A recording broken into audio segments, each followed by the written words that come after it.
along to part 7 in my series where I talk about Action Comic, the only UK kids comic to ever get banned in 1976.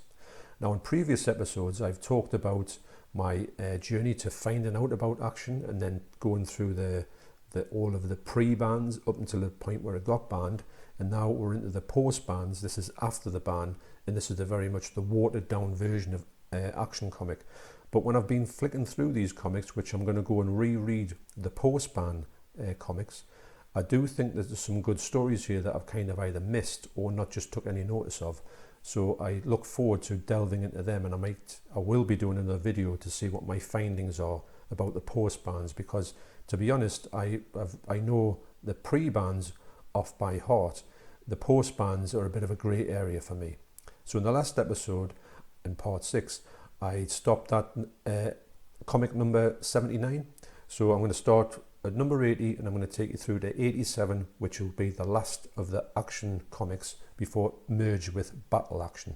And I'll tell you what comic strips survived the cull when it swapped over to Battle Action. You'd be surprised, maybe. So apologise for the light in here. There's bad weather out there and we're trying to sit in some light because it's very much, there's no natural light in the house at the minute. I'm doing this quite early in the morning, so I'll try not to get too much glare on the comics. So the first comic is number 80 and it is the 24th of September 1977. Now this comic here has got a great cover. It's one of those comics that, looking at it, you could almost think it was a pre-ban, because the pre-ban comic covers were much more, vibrant and more exploitative than the post-ban ones. The post-ban ones were quite tame, although some of them are really good actually. So this one here has a quite good addition in the Spinball saga. Now, in the last comic, in number 79, the Spinball had turned into the Spinball Slaves. Now there's been through many names. There's been Death Game 1999, Spinball. I can't think of any at the minute. Of course, so this one here, the Spinball Slaves, is I love the artwork on the Spinball Slaves, or at the time of the Spinball Slaves, and this is when the team changed to the Black Gladiators. Now I did like the Black Gladiators get up, and I loved the artwork at this particular time. It was probably a much better strip than I originally remembered it. That's why I need to go back and revisit a lot of these story strips, because I think there's some stuff in there that might entertain, although you'll not get any of the blood, the gore, the violence, the bad language to a certain extent, and the questionable storylines, the viciousness of the previous Action incarnation. You will get maybe a good story which might bolster the fact that this comic was not what it used to be. So the next one is number 81 and it's the 1st of October 1977. Now this one again is another one that I used to think that you had a great cover on the previous one, you might get a great cover on the next one, which you do. Now this one here, Statler's, it's Slater's Steamer. I wouldn't say I know anything really about this strip. I don't even remember reading it or anything like that. I do remember that it's one of the ones where you get the cover and you think, well, I'm not really interested in what happens. You'll have a quick flick through it and then probably just discard it, ready for the next one, hoping there'll be something happening in the next one that's going to catch your eye. Unfortunately, that was the way that Action was going at this particular point. It was very much playing second fiddle to 2000 AD in a big way. So the next one after that is Action number 82, and this is the 8th of October 1977. Now this one here, going back to Slater's Steamer bad cover, this one has got a great cover for me. This is getting back to the kind of cover that you wanted to see and you would want to get into and watch. I can't wait to see excuse me, I can't wait to see what's in here. There might be something in here, there might be blood in here, and guess what? There was. Now this one is, there's a great advertisement there. I bet all children of a certain age remember seeing this and also getting it. I know I had that one. I didn't much care for the Enterprise, but I had that one, and I'm sure that something came out of there. And this was one of my favourite toys, actually, from Space 1999, which was a great show. I know my good friend Andrea Stavros liked Space 99 quite a lot. We talked about it quite a few times, actually. Now, the Hook Jaw episode in here is the first time since the pre-ban that we had a post-ban with blood in it. Can you believe it? Now, I'm not going to say it's the most violent of comic strips, but the fact that there's actually some blood in colour was a big shock, really, at that time, when you thought you were done with seeing Hook Jaw with any kind of blood knocking about. And unfortunately, it was coming towards, not that we knew it was coming towards the end of its run, Action Comics. But the and Dredger as well, it had a bit of a violent image there, which I'm talking about violent images, but really in action, that's what the kids were after, violent images. So that's something you didn't see at all. So in a way, the post-ban was sort of getting to be a little bit more, although it was never going to be ever what the original one was. It's getting a little bit more closer to the edge in a way, in a slight fashion, which was great to see that these things were.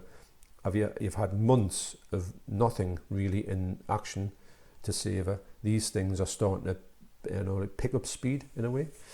The next one is the 15th of October 1977. This is number 83. Good cover. Three of the probably everyone's favourite comic strips in there. And great picture of a Hook Jaw there. You've got the whole spin ball there. The three shocks. So yes, so in this one, you've got an advertisement here for, and I know I had this one, and I think a lot of you out there would have had the same thing. I have to find it. So yes, so I found it. It's got an advertisement there for Chicky number 1. Now, Chicky number 1 had the red rattler with it. Is another thing that you would buy from the comic. I think it came and you had to assemble it out of cardboard, and you would throw it. It would make a noise. Obviously, you would lose it or break it instantly, but that would be a one that if you ever got that as a free gift now, if you had to buy it now, it would probably cost a fortune, because I bet you there's little to none ever existing in the world now. So that was great, and very nostalgic, that. And also in Hook Jaw, it wasn't as bloody as the one before it, but it's still in colour. I like to think that he's back in colour. Is still, the artwork in there is really good, and it's got some sort of scenes in it, and the artwork in here is great, and I do want to revisit these. And I've got a feeling that these stories will be quite enjoyable. The next one is number 84, which is the 22nd of October 1977. Great cover in that one, and it features on the front Jinx Jackson, not one of my favourite strips, not one that I even remember. And in here you get a couple of things here. You've got your gang smashers on the back as well. A strip that I never really paid any attention to. And also you have, there's a one, I don't even remember that one there, Speed Annual. No, I don't think I've, Speed and Power Annual. Don't think I've ever, hang on. The Look and Learn book of Speed and Power, fair enough, I do remember Look and Learn.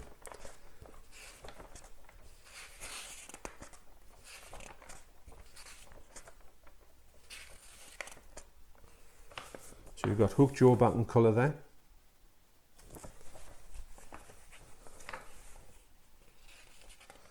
You do have some, you are getting some sort of bloody sort of scenes in here. Nothing that's going to get Mary Whitehouse up in arms. but it's still good to see. You've also got this big advert for Cheeky Comic and the Red Rattler. So the Red Jet Rattler. I think I must have had this, obviously, but I don't know whatever happened to it, and I think it just obviously disintegrated or got lost immediately. Sadly, most of the free gifts from these comics now are a bit sort of, they don't last very long with kids, and they also broke instantly, or there was something that you threw away, like a plane, and they always went over the next door neighbour's garden, and they were gone forever. That's why they go for quite a lot of money at this moment. The next one is the 29th of October 1977, which is action number 85. Now there you have a cover which features my least favourite action comic strip, Lefty. Look out for Lefty. Not interested in that one at all. I was never interested in football at that age anyway. But I used to play it, but I didn't used to want to watch it or read a comic strip about it. Apart from Billy the Fish from Viz Comic, although that came a bit later. And in this one, it's got an advertisement for the Action Annual, which is the Action Annual 1978. And this was obviously a post-ban, so it was watered down as well. Unfortunately, there's only one Action Comic, Action Annual 1977, there is pre-ban, so it has got violence in it. And in this one, it tells you about the free gift from Cheeky number 2, which was, you get your Hook Joe in colour as well. But there's nothing really going on in that one. It seems to be all taking place on land as well, which is not something you want to see. You don't want to see anybody in here rather than the shark, don't you? It does come back in the next 2 pages though.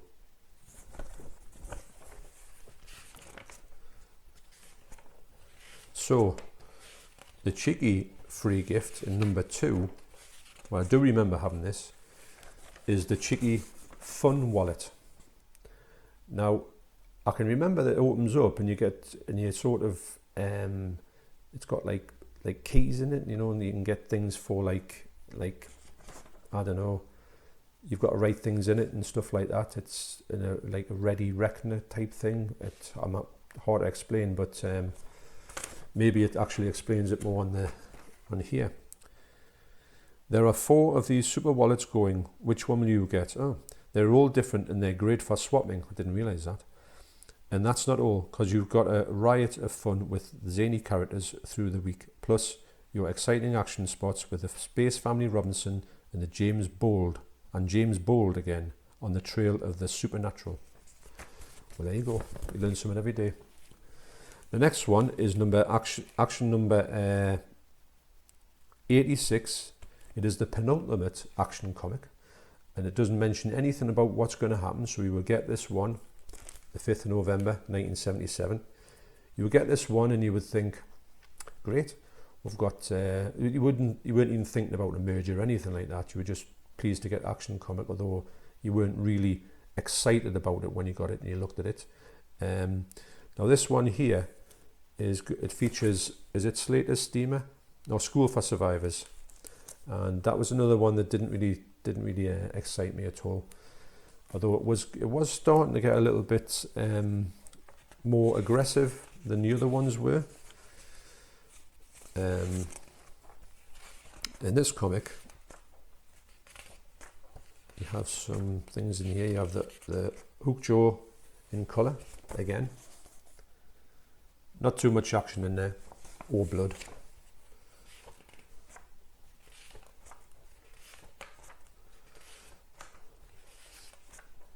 Then you have this one. I know I had this toy, the UFO Invasion, which I think it was from the TV show UFO, although I never used to watch that one.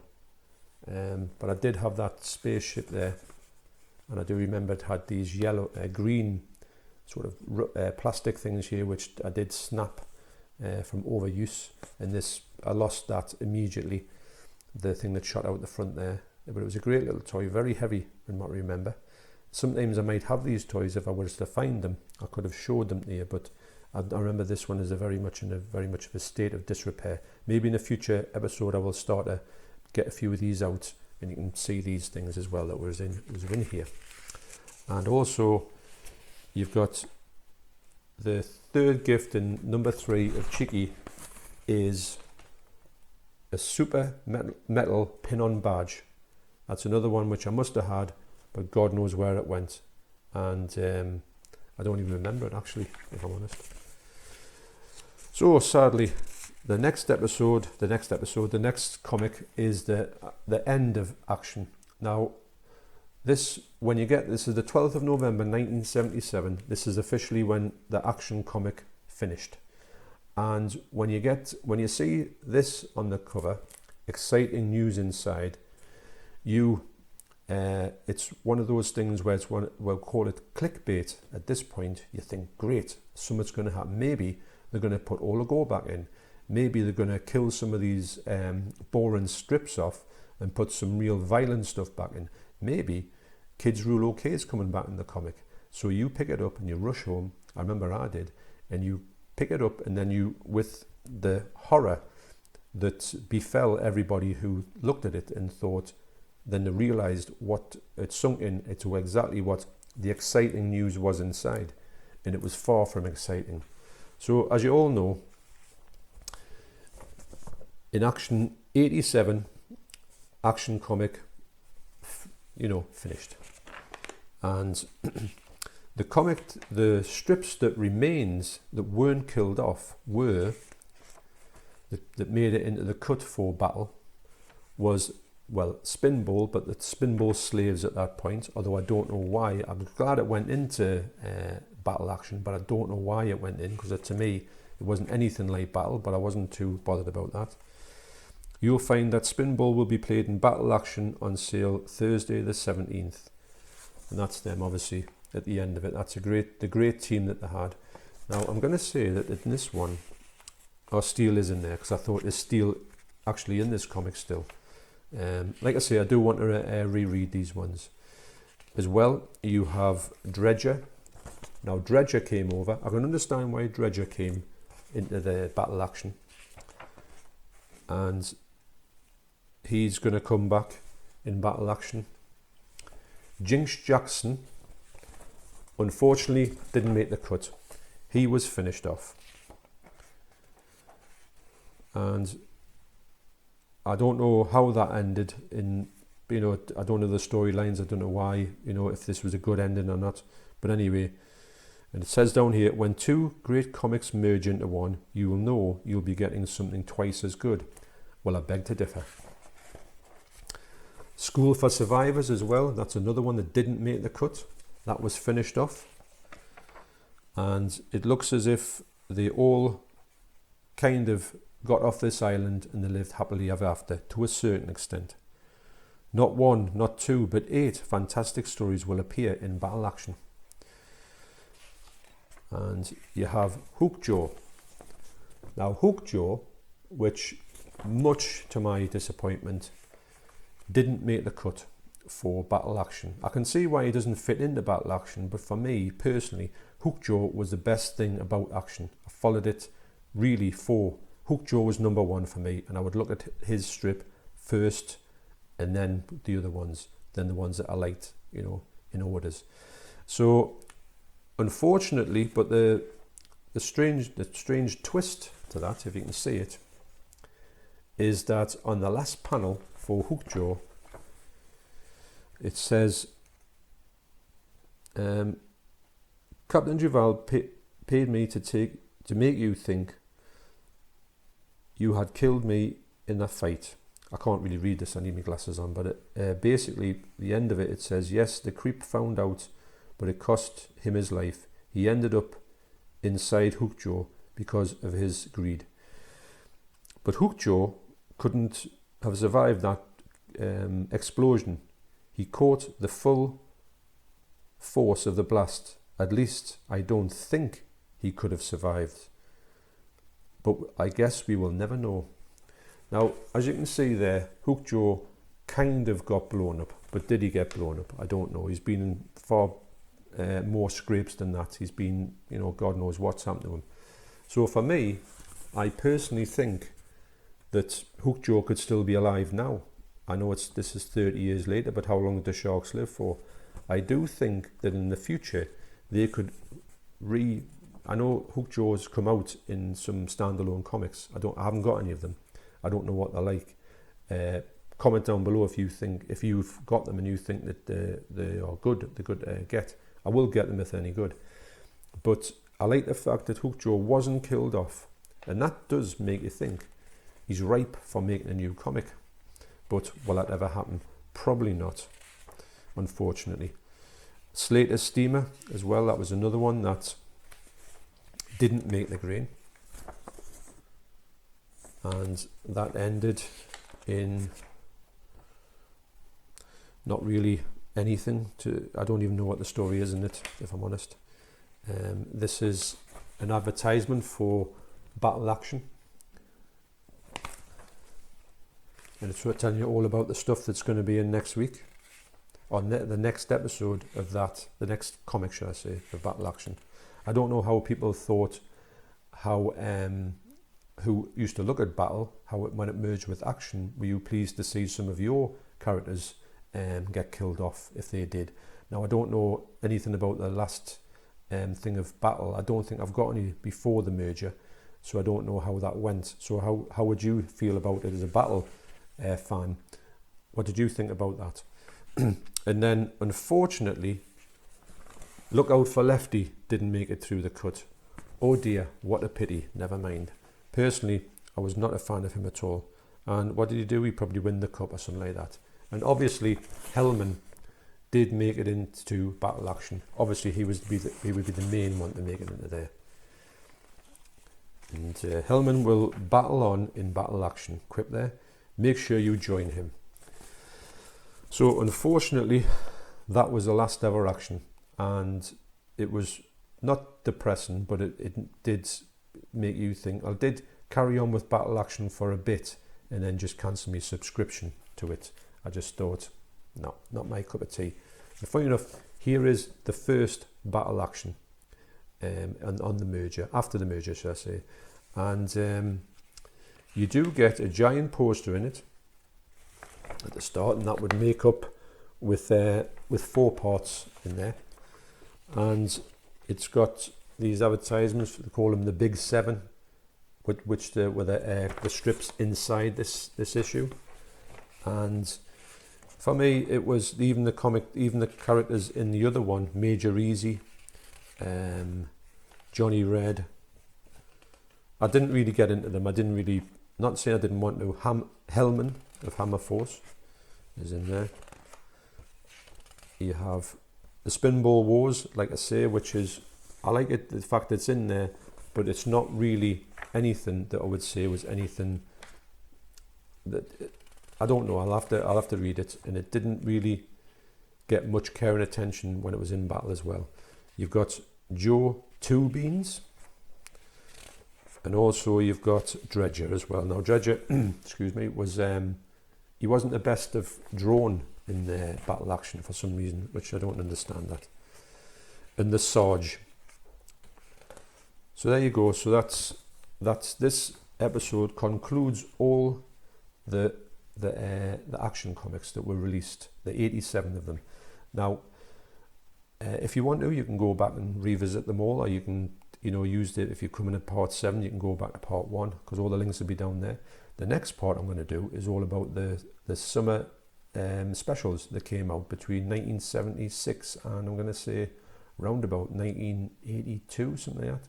And then obviously as well the annuals that came out from about 77 to 85, I believe. And so thanks for joining me on this episode, and I look forward to seeing you the next time when I do another action comic video. I'll not leave it as long this time. I have had a little bit of a break between these two, between 6 and 7.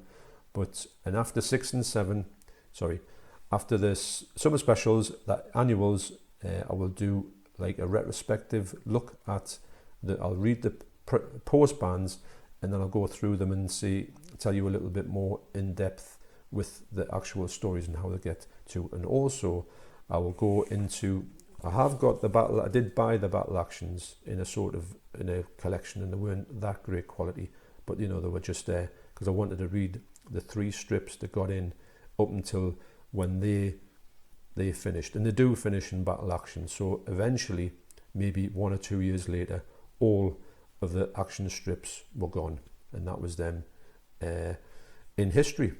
And as you know, that's the way it goes in these type of things. Your childhood favorites disappear. Okay, so thanks for watching. If you like this video, please like and subscribe, and I'll see you in the next video. You take care. Cheers.